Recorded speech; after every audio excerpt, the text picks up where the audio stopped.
모든 사상을 회통하셨대요. 유교, 도교, 불교, 화엄까지 전부 다 특강이 18장 안에 다 있다.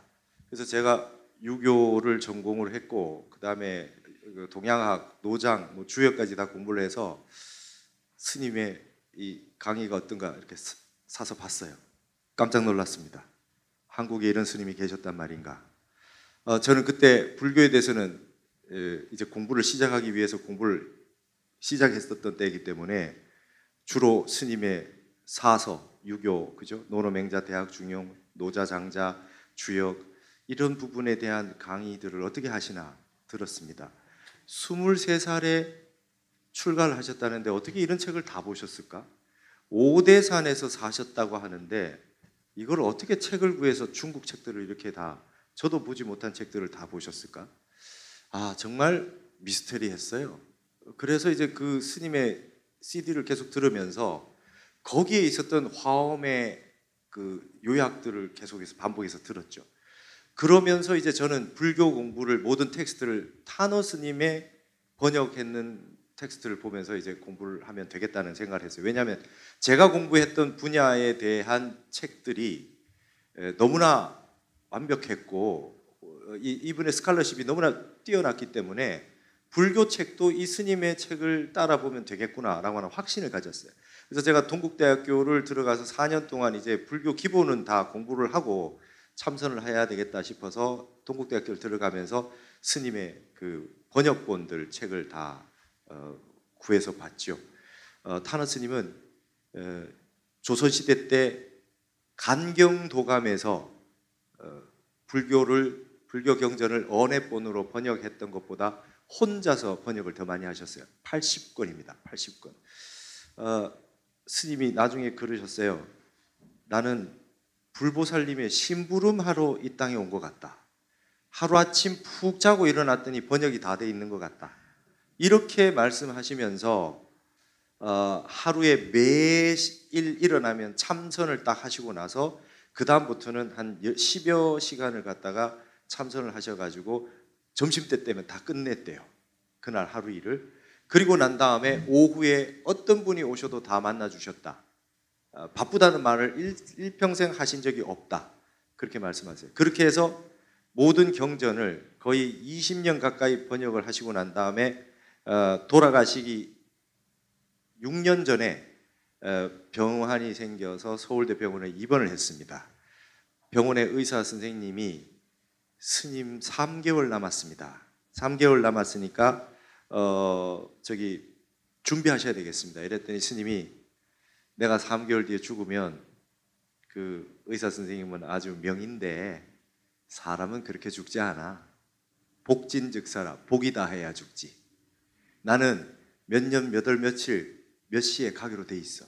그게 6년 전이었어요. 그리고 나서 스님이 마지막으로 쭉 화엄까지는 번역이 다 돼 있었기 때문에 쭉 번역하시고 강원에서 보는 공부, 초발심 자격문부터 치문, 사집, 사교, 그 다음에 대교, 화엄경까지 다 번역, 금강경, 기신론, 능엄경, 원각경을 사교라 그래요.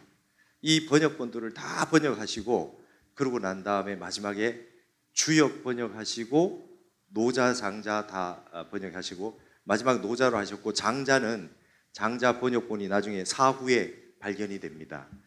그렇게 해서 유불선 3교의 핵심되는 경전들을 다 번역하시고 노자를 번역을 다 하시고 난 다음에 교정을 다 보시고요. 교정을 다 보시고 몸이 딱 편찮으기 시작하는데 미리 말씀하셨던 일주일 전인 거예요. 그래서 스님 편찮으시다. 그러니까 모든 제자들이 그날이 진짜 가시려고 그러는가? 그랬다는 거예요. 그게 1983년입니다. 1983년이고 스님이 그때 연세가 71세밖에 안 됐어요. 1913년생입니다. 여러분 1912년에 우리나라에 큰 스님이 많이 태어나셨어요. 1912년이 경허선사가 열반하신 해예요. 1912년에 경허선사가 딱 열반하셨는데 그 해에 성철 스님, 향곡 스님, 소홍 스님, 월산 스님 전부 1912년생으로 한꺼번에 딱 오셨어요. 타너 스님이 한 살 뒤에 1년 뒤에 한 살 적은데 1913년에 딱 태어나셨어요. 한꺼번에 막 이렇게 스님들이 한꺼번에 오셨던 거죠. 그리고 일제라고 하는 우리 역사상 가장 치욕적인 그 일제 시대에 태어나셨으니 이분들이 할 바가 없었겠죠. 할 바가 없었어요. 그래서 요즘 같으면 의사도 하시고 판검사도 하시고 CEO도 하고 운동선수도 하고 드라마 작가도 하고 할 텐데 그때는 출가하셨어요. 독립운동하다 출가하고 회의를 갖고 출가하고. 그래서 20세기에 한국에 큰 스님들이 굉장히 많았습니다, 여러분. 지금이 이상한 게 아니라 산중에 암자마다 큰 스님이 한 분씩 다 계신 거는 그게 그야말로 미스터리한 거죠. 도인들이 그냥 막 뭐 100m 상간에 한 분씩 막 도인이 막 사셨어요. 옛날 같으면 큰 산에 한 분 계실까 말까 한 분들이 그렇게 많이 사셨단 말이에요. 그러는 과정에서 타너 스님이 좀 일찍 가셨죠. 근데 이미 71세밖에 되지 않았는데 돌아가시기 전에 1983년에 하신 말씀이 있습니다. 뭐라고 그랬냐면 내년은 1984년인데 내년이 이 해가 갑자년입니다. 갑자년. 여러분 갑자을축 병인종묘 하면은 첫 시작이 갑자년이죠. 내년부터는 세상이 바뀐다. 이렇게 말씀하셨어요. 1984년이. 그러면 여러분 이 84년이 어떤 해냐 하면 타너 스님이 막 여러분 처음에 유튜브에 보면요. 타너 스님 치면 막 미래 예언이라고 그런 게 쫙 올라왔던 거 기억하십니까? 막 미래 예언이 막 올라왔어요. 근데 스님이 하신 말이 맞는 것도 있고 이상하게 틀린 것도 있고 막 섞어 놨어요. 그래서 제가 타너 스님을 이제 그 처음으로는 타너 스님 교재로 그냥 불교 공부하려고 한 거고 그 다음에 이제 선원에 가서 공부하고 있다가 석사 논문을 한국학중앙연구원에 그 연구 과정을 있으면서 이제 쓰는데 연대 중문과에서 석사 논문을 쓰는데 이제 제가 중문학을 했으니까 중국을 써야 되는데 이제 중국 하기가 싫은 거예요. 한국 불교를 하고 싶은데 한국 불교는 해야 되겠고 그러니까 이제 또 중문과니까 한국만 할 수는 없고 그리고 또 불교를 하고 싶은데 또 불교만 하기는 또 중문과는 그렇고 이게 논문이 이상한 논문을 하나 썼어요. 한국과 중국 선사들이 유교의 중용을 가지고 어떻게 봤느냐. 그래서 중국의 감산덕청 우익지육, 한국의 성철스님, 타너스님이 유교 중용을 어떻게 봤냐. 여러분 중용이라고 하는 거는 이 동양의 핵심은 중입니다. 중. 예, 중이 핵심이에요. 이거를 중용이라고 하든 아니면 중도라고 하든 이게 이제 유교와 불교의 핵심은 가운데 중자. 저게 가운데가 아니잖아요. 이 중도를 어떻게 볼 거냐라고 하는 게 핵심인데 유교의 중용을 불교의 중도에서 봤을 때 도인 스님들이 어떻게 다르게 봤느냐. 이 부분에서 이제 성철 스님은 유교의 중용은 망상경계다. 아직까지 한참 멀었다. 이거고요. 우익지육 선사는 방편으로 허용해줘서 유교를 공부해서 불교 중도로 들어오는까지 방편으로서 허용해 줄 수 있다. 그 다음에 감산덕청 스님은 유교나 불교나 결국은 같은 거다. 이렇게 얘기하고 타너 스님은 가장 넓었어요. 가장 넓었어요. 외도가 어딨냐? 유교 그 외전이 어딨냐? 마음 밖에 외도지. 마음을 다루는 건 외전이 없다, 여러분. 세상의 모든 게 마음을 다루면 다 불교래요. 타너 스님이 그냥 그 허공을 삼켰다는 뜻이잖아요. 그래서 제가 여기서 이제 했는 말이 성철 스님이라는 말은 성철 스님은 이게 철자가 있거든요. 철자다는 철자고 타너 스님은 이게 이 삼킬 탄자다. 성철 스님의 견해는 공부가 완성되려면 어떻게 되느냐. 히말라야 정상 마지막 피크를 딱 찍어야 끝난 거다. 그래서 수직적인 공부다. 맨 마지막에 한 걸음이 부족해도 히말라야 정상이 아니기 때문에 공부 다시 해야 된다. 나머지는 다 인정해 주지 않는다. 이게 돈수론이에요. 타너 스님은 얼음이 녹기 시작해서 다 녹지 않아도 녹기 시작하면 이미 거기서부터는 스타트 공부의 깨달음이 시작이다. 도노 점수를 얘기해서 공부를 해서 쭉 들어오기만 하면 다 받아주는 거예요. 일주문을 저 멀리까지 내주는 겁니다. 그래서 이 안에 들어오면 이제 한번 발심해서 들어오기만 하면 불태전이다. 이제 끝까지 갈 거다 이거는. 그래서 태평양 바다 같은 분이 타너다. 그래서 히말라야 정상 올라가는 공부가 성철 스님 공부고 지평선을 넓혀가지고 끊임없이 나가는 게 타너 스님 공부다 이렇게 썼어요. 그러고 난 다음에 제가 딱 보니까 타너 스님이 20세기에 저술이 가장 많은 한국의 스님인데 박사 논문이 한 편도 없어요. 제가 썼던 석사 논문에 한 챕터 들어간 게 그게 다예요. 그래서 제가 타너 스님을 내가 한번 연구해 보리라. 그리고 딱 그 다음에 공부를 하는데 막힌 게 미래에 대한 이야기입니다. 미래에 대한 스님이 그래요. 나는 예언가가 아니야. 노스트라다무스유의 예언가가 아니다. 나는 미래 예지를 하는 사람이고 예견을 하는 사람이고 나는 취미로 미래학을 하는 사람이다. 여러분 엘빈 토플러가 나오기 전에 미래학이라는 말을 타너 스님이 막 쓰고 있어요. 그러면서 내가 하는 말을 소설처럼 한번 드러나 보시오 이러면서 모든 강의의 맨 마지막에 이 얘기를 하세요. 근데 그 얘기를 하는 게 바로 김일부 선생이라고 하는 1885년에 그분이 쓴 정역이라고 하는 책이 있어요. 발을 정자, 주역할 때 역자. 이 정역이라고 하는 책이 이걸 가지고 스님이 계속해서 법문을 하시고 강의를 하시면서 예를 들면 유교, 주역, 화엄, 불교의 교육 강의를 다 하시고 나서 맨 마지막에는 항상 천부경과 더불어 단군의 천부경과 더불어 정역을 말씀하시는 거예요. 야, 저게 뭘까? 굉장히 제가 이제 궁금했어요. 저도 이제 저걸 박사 논문에 써야 되냐 말아야 되느냐. 저 말씀이 어떻게 보면 맞는 말씀인 것 같은데 너무 휘황한 얘기들이 너무 많은 듯한 느낌이 있었어요. 그래서 독학을 했어요. 이 정역을 10년 가까이 독학을 했어요. 한국학중앙연구원에 파묻혀가지고 도대체 이걸 어떻게 봐야 될 거냐. 월정사를 비롯해서 문도 스님은 쓰지 마라 그래요. 그러면 쓰지 마라 그랬어요. 근데 스님이 마지막에 항상 이 얘기를 했기 때문에 이걸 보지 않을 수가 없었습니다. 그래서 제가 이걸 파고들어서 제가 예전에 그래도 출가하기 전에 주역을 다 보고 출가를 했기 때문에 정역을 보고 난 다음에 이제 스님이 간략하게 말씀해 놓은 그 저변에 깔려 있는 이 역학의 세계를 쭉 다 이해를 하고 난 다음에 써도 되겠다 생각하려고 박사 논문에 썼습니다. 아직까지도 이걸 잘 이해를 못하는 사람이 많고 이해하려 하지 않는 사람이 많습니다. 거기에서 타너 스님이 이런 말씀하셨어요. 1984년부터 새로운 세상이 열릴 거라고 하고 1983년에 돌아가셨어요. 타너 스님이 늘 말하는 게 김일부 선생이 말한 정역이 1885년에 완성됐어요. 1885년이 완성됐는데 이 정역이라고 하는 거는 중국에 주역이 있는데 복희팔계가 있고 문왕팔계가 있어요. 그거는 뭐 인터넷 찾으시거나 주역 보면 다 아시는 내용이에요. 복희팔계가 있고 문왕팔계가 있는데 이 역학을 이어서 제 세 번째 역학인데 복희팔계, 문왕팔계도 이런 겁니다. 막 그냥 황하에서 그냥 거북이 등판에 막 이렇게 막 무늬가 나오는데 그 숫자로 되어 있는데 그게 괴예요. 근데 그걸로 가지고 한 시대가 풍미를 합니다. 지금까지 그 시대, 지금 문왕팔계의 시대예요. 근데 이제 새로운 세상이 온다는 거예요. 정역팔계의 시대가. 이분이 김일부라는 분이 선비인데 계룡산에서 수도를 하는데 하늘에 이렇게 막 팔계가 이렇게 막 나타나는 거예요. 팔계가 막 나타나니까 저게 뭐지? 눈을 씻고 막 계속해서 3년 동안 눈에 계속 그게 보이는 거예요. 그래서 내가 미쳤나?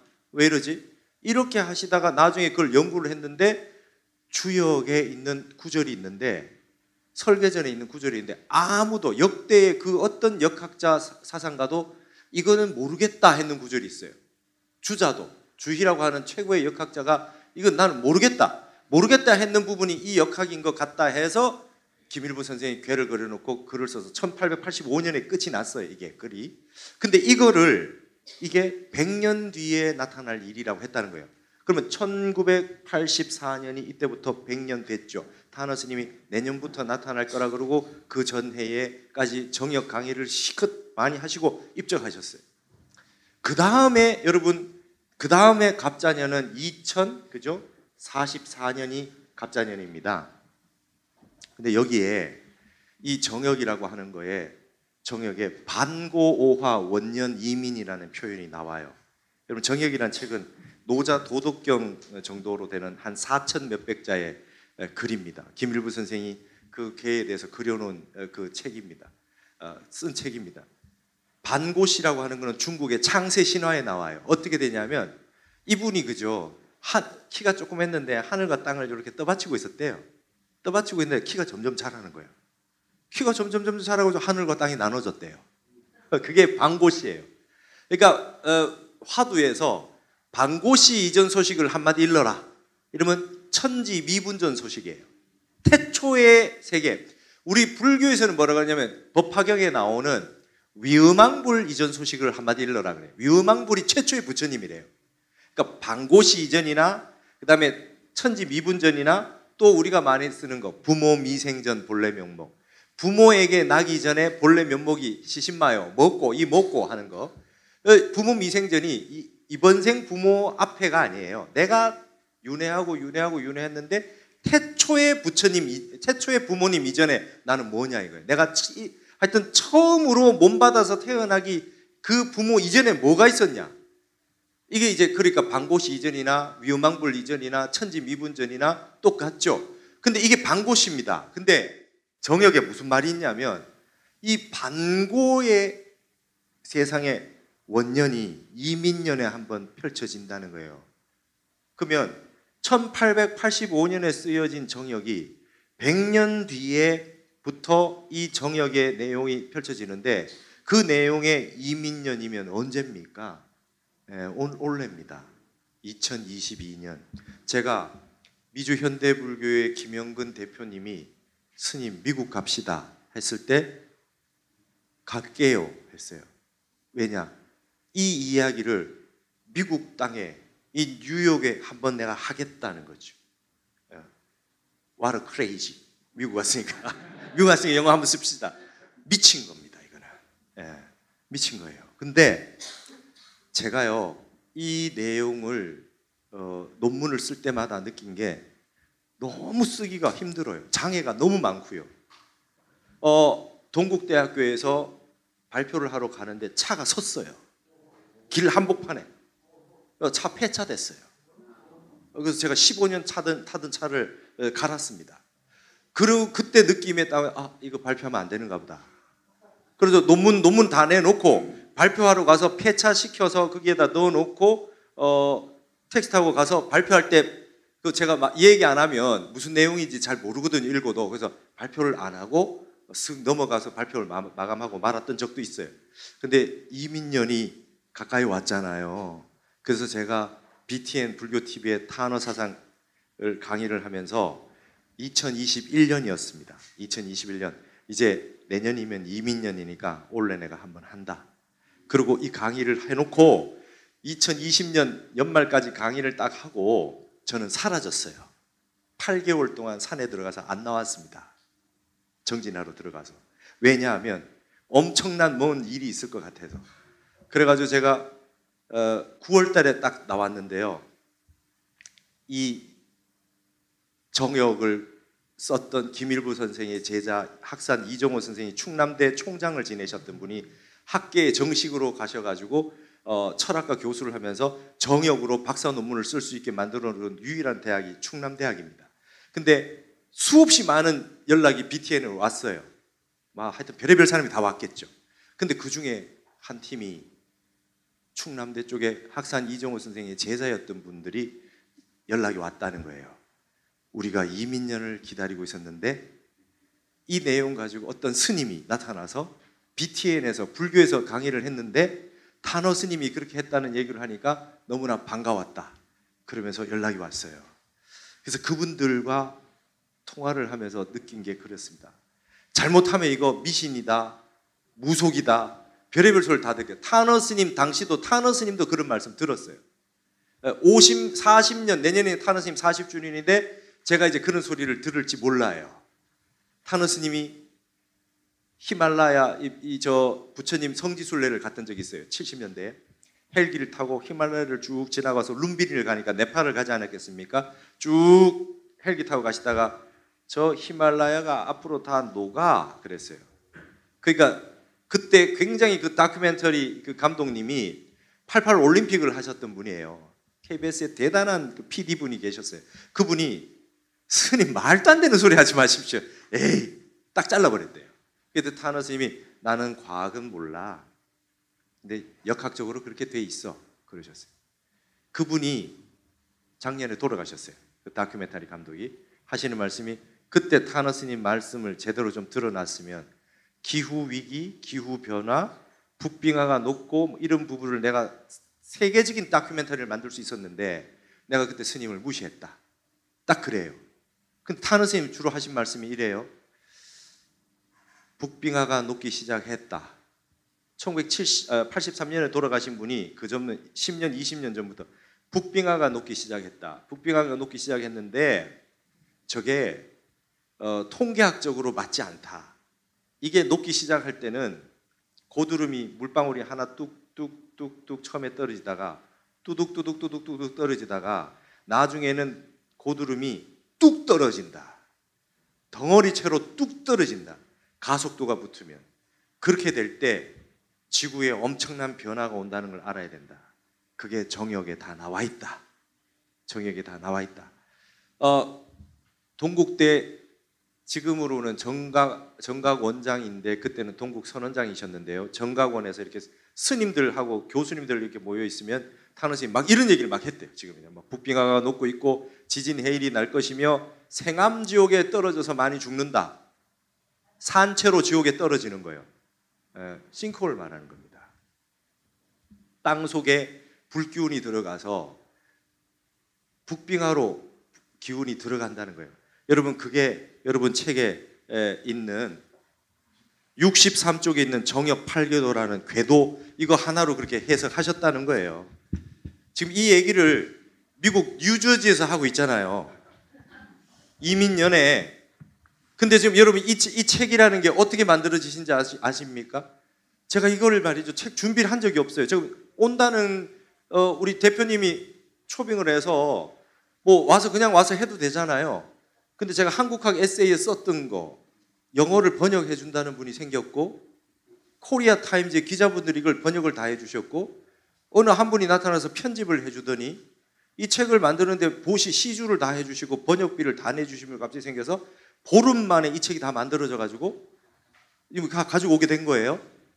근데 이 정역의 8궤에 여러분 63쪽에 보면 중간에 2007지라는 게 있죠. 한가운데 보십시오. 2007지라는 게 있어요.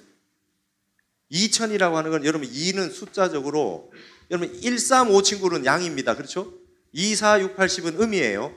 2라고 하는 거는 여러분 16수 27화예요. 2는 불입니다. 그러면 2라고 하는 거는 잠재된 불이에요. 잠재된 불, 드러나지 않은 불. 그래서 여러분 이걸 가지고 여러분 정역 8개 제가 이걸 이 마지막 챕터에 있는 이 글을 가지고 한 분이 번역을 우리나라에서 원효 전설을 비롯해서 불교 번역을 제일 많이 하셨던 분이 번역을 했어요. 그래서 프루프 리딩을 수십 년간 해준 분한테 맡겼어요. 근데 그분의 외국분이 대답이 어떻게 하냐면 기브업이래요. 기브업. 이거 못하겠다. 또 한 분한테 맡겼더니 전체가 빨간 줄로 왔어요. 다 틀렸다고. 뭔지 도저히 이해를 못하는 세계입니다, 이게. 근데 이걸 이 불을 말이죠 번역을 했어요. Latent Fire라고, 잠재된 불이라고. 근데 이것이 보세요. 십건북이라고 하는 북쪽에 들어가 있죠. 숨어 있는 불이 북쪽으로 들어가서 북빙하를 녹인다고 이걸 보고 타너 스님이 그렇게 얘기했던 거예요. 여러분 이해가 되세요? 이 사태가? 정역 연구하는 사람도 이렇게 과감하게 얘기하는 사람이 없어요. 제가 이거를 타너 스님 CD를 들었을 때 여러분들이 지금 저를 보시는 표정하고 비슷한 표정으로 막 이러고 있었을 거 아닙니까? 그래서 제가 이걸 연구하기 시작을 했어요. 정역 책을 다 뒤져서 다 봤습니다. 자, 여러분 지금 지구에 여러분 엄청난 기후변화가 왔어요. 엄청난 기후변화가 왔어요. 북빙하가 녹는다는 사실은 북극이 꽁꽁 얼어있던 얼음이 녹아서 그 물이 저 밑에까지 내려오죠. 그죠? 그래서 이게 지금 엄청난 기압적인 변화를 가져오고 여름과 겨울이라고 하는 형태의 변화들이 엄청나게 가져오는데 이게 과연 지금 미국에도 사회에도 모르고 있을 거 아닙니까? 자, 이게 온실 효과 때문이냐는 거예요. 태양열이 쬐는데 공기 중에 스모그가 너무 많아서 비닐하우스처럼 돼서 이 빛이 다 못 나가서 남아있는 빛이 북빙하를 다 녹인다고요? 진짜로? 이거 탄소 중립하면 이게 다 해결된다고요? 땅 속에 지하철 때문에 싱크홀이 다 생긴다고요? 전 세계가? 땅 속에 불기운이 생겼다고 보는 겁니다. 지금 지구가 여름이래요. 아주 뜨거운 여름이랍니다. 하추 교역기래요. 그래서 이제 가을로 넘어가는 계절을 맞이하고 있대요. 그런데 이때에 엄청난 변화가 오는 거죠. 지구의 변화가 오는 겁니다. 기상이변, 기후라든지. 빌 게이츠가 클라이밋 디제스터 그러더면요. 기후 변화, 기후 위기 이런 말 쓰지 않고 기후 재앙이라는 표현을 씁디다. 근데 지금 이러한 걸 아는 사람 다 알 겁니다. 그럼에도 지금 말을 안 하고 있는 거겠죠. 근데 지금 땅 밑이 뜨거워진 거예요. 그래서 땅 속에 있는 얼어있던 것들이 전부 다 녹으면서 싱크홀들이 곳곳에 생기고 거기에 땅을 많이 파놓고 터널 뚫고 상하수도 관부터해서 지하철 많이 해놓은 건 더 심하겠지만 그러지 않은 곳도 땅이 푹푹푹 내려가는 현상들이 일어나기 시작을 할 거고 그 다음에 온 세상에 땅에 링 오브 파이어, 그죠? 이 불의 골이라고 하는 화산대가 곳곳에서 이제 터지기 시작하는 겁니다. 이게 말법 시대의 징후인데 이거에 대한 정확한 분석을 해놓은 게 없다는 거예요. 타너스님 말씀이 없다. 이게 나온 게 한국의 계룡산에서 나왔고 이 역학의 제3의 역학이라고 하는 게 나왔는데 이게 어떤 변화를 일으킬지 지구는 아무도 모르고 있기 때문에 이걸 아는 민족이 대책을 세운다. 그게 한국이다. 그게 한국이라는 거예요. 이제 지금 이런 상황이 왔을 때 이제 지금까지는 제가 이걸 강의를 하려고 그러면 장애를 일으켜가지고 하지를 못했어요. 그래서 때가 아니구나. 잠자코 조용히 입을 닫고 살아야 되겠다 했는데 BTN에서 강의를 한번 했더니 그때부터 제가 떴어요. 소위 말해가지고. 제가 처음 그걸 하려고 했던 목적은 뜨려고 하는 게 아니라 타너스님에 대해서 바르게 이해를 못하니까 좀 이상한 것들만 유튜브에 있어서 타너스님의 화엄사상, 타너스님의 선사상, 타너스님이 어떻게 불교를 공부하라 그랬는가, 어떻게 우리 마음을 닦아야 되느냐라고 하는 내용으로 유튜브를 다 그게 제가 강의해 놓은 진짜 타너스님의 핵심 강의가 올라가기 위해서 했는데 마지막 부분에 정역을 조금 했어요. 그러고 났는데 어느 날 타너스님 말씀처럼 내가 불보살님의 심부름을 하러 여기 온 것 같다라는 말씀처럼 떠밀려 지금 여기 뉴욕에 와 있습니다. 자, 지금 여기에 씨를 뿌리고 가는 겁니다. 일부러 이 책을 가져와서 뒤에 정역이라고 하는 내용의 영어로 번역본을 실었고요. 그 다음 맨 뒤에 이건 제가 편집한 게 아닙니다. 갑자기 나타나신 어떤 분이 영어 책을 번역을 굉장히 많이 하셨다는 한 선생님이 와서 맨 마지막에 이렇게 제가 2005년도에 썼던 글을 뒤에 이렇게 넣었어요. 백두대간 세계 단전. 여러분, 우리나라 백두대간이 전 세계의 단전이라는 그런 내용입니다. 우리만 단전이라는 뜻은 아닙니다. 여러분, 단전은 차크라는 여러 군데 많잖아요. 지중해가 뭡니까? 지구 중심이라는 거죠. 우리가 지구의 중심이라는 거예요. 일본은 본인이 태양의 근본이요. 중국은 세상에 우리가 중심이고 전부 다 그런 뜻이잖아요. 그러나 우리 땅에도 한 번은 1984년 이후로 전 세계의 변화가 일어날 때 그때에 나타나는 현상 중에 가장 큰 특징이 문왕팔계에는 여러분 동양과 서양이 누가 돼 있냐면 동쪽에요. 문왕팔계 나중에 한번 찾아보십시오. 진방이 이렇게 있습니다. 이건 중국이에요. 그 다음에 서쪽에는 뭐가 있냐면 태가 있습니다. 진과 태는 중국과 미국을 말합니다. 문왕팔계의 끝에는 중국과 미국이 있어요. 타너스님이 그랬어요. 한글 전용하자고 할 때 이제 한문이 뜰 건데 중국이 대두가 된다. 중국이 전 세계에서 미국과 대등하게 된다. 문왕팔계에는 진과 태가 마지막으로 형성되어 있습니다. 진과 태가 되어 있다는 것은 이제 문왕팔계가 완성되어 가고 있다는 뜻이에요. 정역팔계는 진이 말이죠. 뭘로 바뀌어 있냐면 간으로 바뀌어 있습니다. 간은 한국입니다. 동양을 대표하는 나라가 간이고 한국이고 서방을 대표하는 태는 미국은 그대로래요. 여러분, 미국은 갑자기 쇠망하거나 그렇게 안 한다는 거예요. 타너스님 말씀이. 그리고 동양은 중국이 동양이라는 게 있어, 동아시아라고 하는 게 있어 라고 하는 거를 전 세계에 보여주는 역할까지 합니다. 중국이.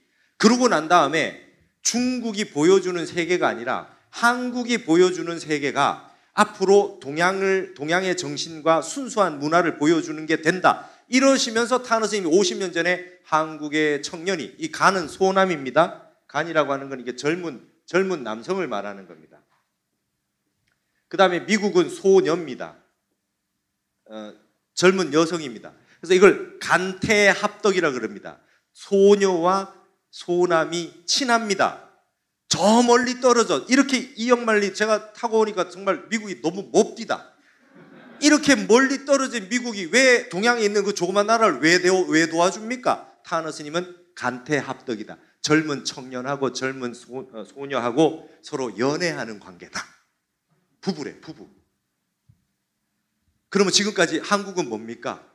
네, 꼬마 신랑인데 처가살이 한 거예요. 처가가 부자라. 그래가지고 처가살이 하는데 이 한국이 처가덕을 보고 커온 거죠. 근데 여러분 한국말에 있잖아요. 겉보리 서말이면 처가살이 안 한다고. 한국이 컸어요. 이제 한국이 컸어. 어디까지 크나? 중국이 미국하고 G2될 수준까지 이제 큰다는 겁니다. 그래서 이 소남의 영향력이 어떻게 나오냐? 한국의 젊은 청년들이 하는 것을 전 세계 사람들이 따라한다. 앞으로 한국의 정신 문명이 세계에 퍼져나간다. 이 여러분이 보고 계시는 이 정역 8개 이거 가지고 물론 5천자에 가까운 내용이 있어요. 이걸 가지고 설명을 하셨어요. 황당하시죠? 그러면서 50년 전에 스님이 월정사에서 60일을 2달간 강의를 엄청 막 화엄이고 막 너무 진짜 동양의 최고의 학문들을 강의하시고 나서 마지막 이 강의 하시더라고요. 이 강의 하시면서 스님들이 막 이렇게 멍하니 보고 계시니까 소설처럼 드러나나 이래요. 소설처럼 드러나나. 근데 여기에서 1984년부터 일어난 굉장히 큰 특징이 여러분 거기 보십시오. 10건북이라고 해서 10이라는 숫자가 등장했어요. 정역 8개는 10수가 등장해요. 그 이전에는 복희 8개는 숫자가 8까지밖에 없고요. 문왕 8개는 9까지밖에 없어요. 여러분 지구상에 아직까지 10이라는 숫자가 등장하지 않은 세상입니다. 10이 등장하지 않았다는 건 여러분 바둑이 10단이 없잖아요. 태권도가 9단까지밖에 없잖아요. 그거는 뭐냐 하면 10이 되면 입신이 되는 거예요. 근데 여러분 타너 스님이 화엄경을 왜 번역하셨겠어요? 화엄은 늘 10수가 등장해요. 그죠? 10주, 10행, 10회항, 10지, 10이 등장해요. 화엄의 세계가 열릴 때 10수가 나타나는 양상이 뭡니까? 스마트폰이죠. 사사무의 법계예요. 수미산을 콧구멍 안에 집어넣는다는 세상이 펼쳐지게 됐어요. 여기 앉아서 온 세상을 다 들여다본다? 화엄경의 사사무의 법계요. 이게 일중일체 다중일의 세계예요. 그렇죠? 이 세계가 펼쳐진다. 옛날에는 수미산의 콧구멍 안에 들어간다. 이게 뭔 말인지 모르죠. 그렇죠? 손흥민이 축구하는 잉글랜드 프리미어 리그의 그 축구 경기장을 우리 손안에서 보고 있지 않습니까? 온 세상을 보고 있잖아요. 우리 손안에 온 세상이 들어온다. 예전에는 물리적으로 이해를 못했어요. 수미산을 그걸 어떻게 이 콧구멍 안에 집어넣지? 이러고 있었다고. 핸드폰 안에 들어오는 세계가 열린 이걸 누가 선도했습니까? 미국과 한국이 했잖아요. 맞죠? 간태합덕으로 한 거예요. 엄청난 일인 거예요. 그걸 뭘로 합니까? 우리는 넓은 땅으로 한 것도 아니고 자원으로 한 것도 아니고 지혜로 한 겁니다. 원각경에 이런 말이 있어요. 무변허공이 각소현발이라. 가없는 이 허공 세계가 깨달음이 펼쳐진 거다. 여러분 이 모든 세계가 깨달음이 펼쳐진 거래요. 여러분 이게요 사람의 지혜로 만들어낸 거예요. 여러분 보고 계신 모든 전기, 그 다음에 앞에 불상, 책상 이게 전부 다 깨달음이 만들어낸 거예요. 이것뿐만 아니라 보이지 않는 모든 세계도 각소현발이에요. 원각경에 나와요. 우리 한국 사람이 뭘 했습니까? 아무것도 없는 거에서 보이지 않는 세계의 지혜로 이까지 온 거예요. 각소현발한 거예요. 한국인은. 자, 그러면 이 스마트폰의 10수가 열린 세계라는 것은 어떤 의미인가 한번 잘 보세요, 여러분. 13579가 양입니다. 그렇죠? 그 다음에 2, 4, 6, 8, 10까지 있어야 음이죠. 10수가 없어요. 그러면 세상은 찌그러진 세상이죠. 13579. 자, 여기 한번 보십시오. 제가 이런 강의들을 많이 해놨습니다. 일부러 미국에서 한 번 더 하는 겁니다. 이게 양입니다. 이렇게 되면요. 시작은 양이 하죠. 그죠? 끝도 양이 해요. 맞죠? 1부터 9까지의 중심은 5죠. 5도 양입니다. 문항 8개에 9까지밖에 없는 세계, 화음의 10수가 열리지 않은 세계는 양이 지배하는 세계예요. 2, 4, 6, 8은 죽어주는 거예요. 시작도 끝도 가운데도 다 남성이 하는 겁니다. 여기에 10수가 등장하면 어떤 변화가 일어나느냐 한번 보세요. 여러분, 이게 1984년부터의 현상입니다. 역학적으로. 여기에 10이라는 숫자가 등장하면 시작은 양이 했으나 끝은 음이 합니다. 맞죠? 여러분, 1부터 10까지의 가운데 수는 몇입니까? 5와 6입니다. 맞죠? 우리는 이게 지금 우리가 9까지밖에 모르는 세계에 살아서 5라고 얘기하는 거예요. 1부터 10까지의 가운데 수는 5와 6이에요. 그렇죠? 앞에 4개, 뒤에 4개니까 5와 6이라야 가운데 수가 됩니다. 시작은 남성이 하고 끝은 음이 여성이 하고요. 가운데에 남성과 여성이 같이 서는 거예요. 1984년부터 이제 건도의 세계, 남성 중심의 세계가 역학적으로 변화가 왔다. 정역 8개 이후로. 그래서 전 세계의 여성학 페미니즘이 이때부터 확 일어납니다. 그럼 이게 어디까지 가겠느냐? 남성과 여성이 완벽하게 평등해질 때까지 가는 세계가 화엄 10수의 세계입니다. 정역의 세계고. 그래서 저도 약간 보수적인 사람이었거든요. 이 정역을 공부하고 나서 한 15년 전부터 가서 막 거사님들한테 막 거사님, 이제 아들 교육 그렇게 하시면 안 돼요. 남녀의 어떤 그런 그 포지션은 이제 끝났습니다. 옛날식은. 이제는 영원히 남녀는 평등한 대로 갑니다. 화음이 열렸기 때문에 스마트폰을 부정하시려면 부정하시고 남녀는 영원히 평등한 세계로 갑니다. 이게 정역 8개의 세계입니다. 이게 일어나고 난 다음부터는 지구가 삐뚤하게 이렇게 돼 있는데 엄청난 변화가 요동이 칩니다. 엄청난 요동이 치고 난 다음에 인간의 욕심의 세계에서 뭔가 변화가 일어날 때 그때 이 지금 가지고 있는 세계를 기독교에서는 최후의 심판, 그 다음에 이거를 종말이라 그런다. 그러나 간태축에서 콤파스로 돌릴 때 지축의 중심에 있는 쪽은 많이 흔들리지 않는 쪽에서는 종말을 얘기하지 않고 후천 개벽을 얘기합니다. 동학이 그랬고 강증산이 그랬고 막 불교의 미륵 사상이 그렇고 다 그렇다는 거예요. 근데 이러한 세계의 기독교적인 세계에서 이제는 성수기요 이제 결실의 세계로 넘어가고 있고 세상이 변화한다라고 하는 게 동양 사상으로 나오고 있다. 그 남녀 평등과 같이. 그 다음에 갑을이 도취하는 거예요. 영원한 갑으로서 존재하는 양의 세계가 을로 있었던 음의 세계가 같이 교차하면서 일어나면서 변화가 온다. 이 변화의 세계를 맞이하는 것이 새로운 세상이라고 하는 겁니다. 그런 내용에 있는 게 이제 핵심인데 거기에서 수조남천 수석북지라는, 여러분 제 책을 보십시오. 북빙하에서 녹아있는 물이 남쪽 하늘에 다 내려온다. 남쪽 하늘에 다 내려온다. 세상에 엄청난 비가 뿌리고 엄청난 기후의 변화들이 온다. 이런 알지 못할 내용들이 몇 년입니까?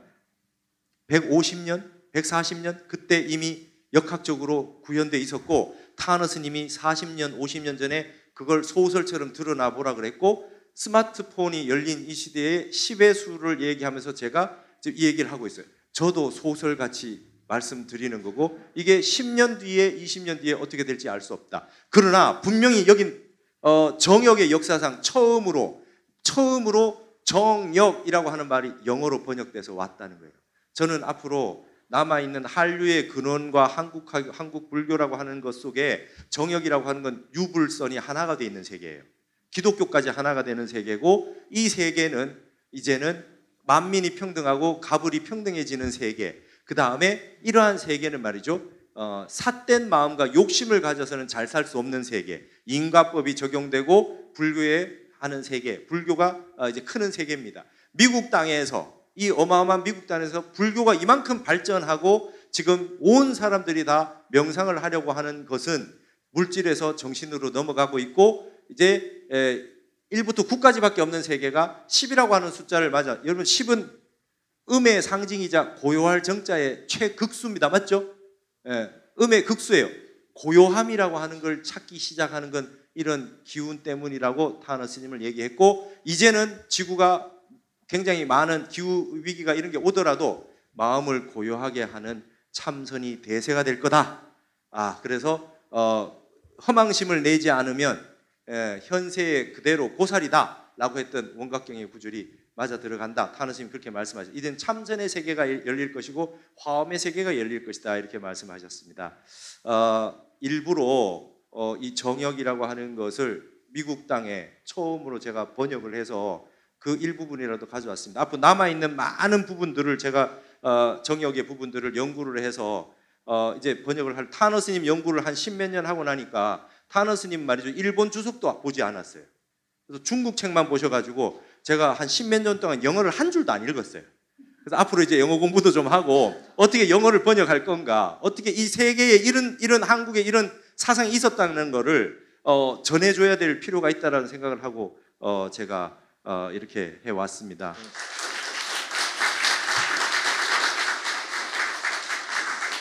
제가 마지막으로 미국 땅에 여러분 책 뒤에 있는 백두대간이 세계단전이라고 했던, 이렇게 제가 2005년에 35살 때 쓴 글인데요. 이번에 이 미국 뉴욕에 원적사에 와서 이 우리 성향 스님의 제가 뭔지 모르겠는데 하여튼 써가지고 하나 갔으면 싶은 생각이 들었었습니다. 우리 한국의 정신 문명이 그저 그냥 문화예술의 이제 그 부분에 그치지 않고 한국의 사상과 정신이 앞으로 올바르게 평화를 사랑하고 온 세계에 도움이 되는, 한국이 잘한다고 했을 때 전 세계 사람들이 박수 쳐주는 나라가 되리라고 믿는데요. 우리 주지신 성향 스님께 이렇게 백두대간 세계단전을 글을 하나 써서 이 미국 땅에도 이 글이 하나 남아 있었으면 좋겠다는 생각을 해서 너무나 감사한 성향 스님께 이걸 좀 전해드리려고 합니다. 스님 잠깐 앞으로 나오십시오.